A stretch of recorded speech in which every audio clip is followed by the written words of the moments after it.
Hi, this is Chris Young, and welcome to Good News on Tap for the first Sunday of Lent. One of the consequences of my disability is that my lungs are very weak.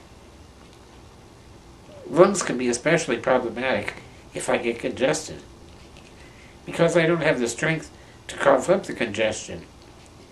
That makes me susceptible to pneumonia, which could be fatal in my case.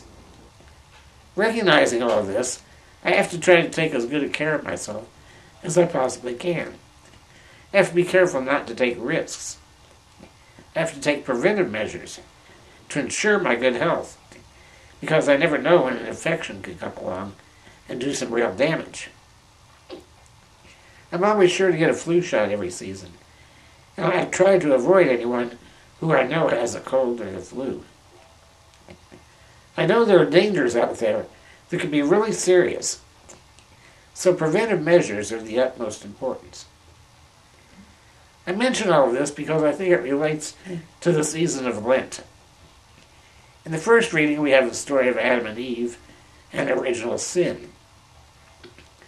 Everyone since then has suffered from the effects of original sin. It manifests itself as our natural human weakness. We're susceptible to temptation. Temptation is like a flu or a virus that's out there just waiting for an opportunity to find a host and cause some damage. Sometimes no matter what you do or no matter how careful you are, you're going to be exposed to temptation, just like you get exposed to the flu. So temptation happens, and it can't be avoided completely. Even Jesus himself was tempted severely by the devil as he spent 40 days praying in the desert and preparing for the challenges that lie ahead. Lent is a preventive measure in the same way that a vaccination is a preventive measure. A vaccination gives you a small dose of whatever ailments you're trying to avoid. Your immune system then reacts to that weakened virus and fights it off successfully. Then when you're exposed to the real deal, to a serious illness that can do real damage, you've got your defenses ready to go. You can fight off the virus and stay healthy. The sacrifices that we make during Lent are like the weakened virus. They're little temptations that really aren't going to do us much harm.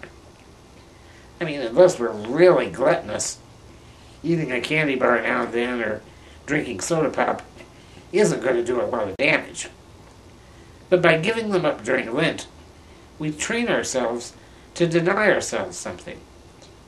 We strengthen our willpower for when the serious temptations of sin come along.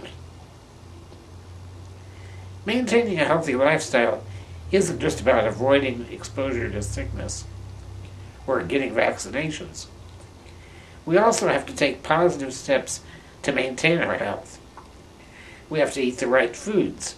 We need daily exercise and an appropriate amount of sleep. Similarly, Lent isn't always about sacrifice.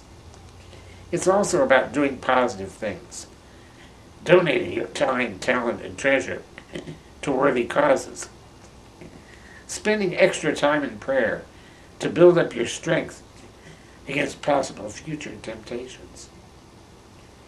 Athletes do the same thing to prepare for their sports. Not only do they practice the skills of their sports, they do what's called cross-training. They do weightlifting and run laps and do different kinds of exercise beyond the practice for their actual sport. This cross-training builds up strength and stamina so that they can endure the challenges on the day of the big game. Oftentimes we dread Lent.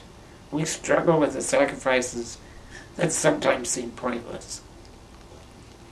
But if we view it as a way to protect ourselves against future illnesses, if we treat it like cross-training to help us for the big game, then it can become a much more meaningful experience.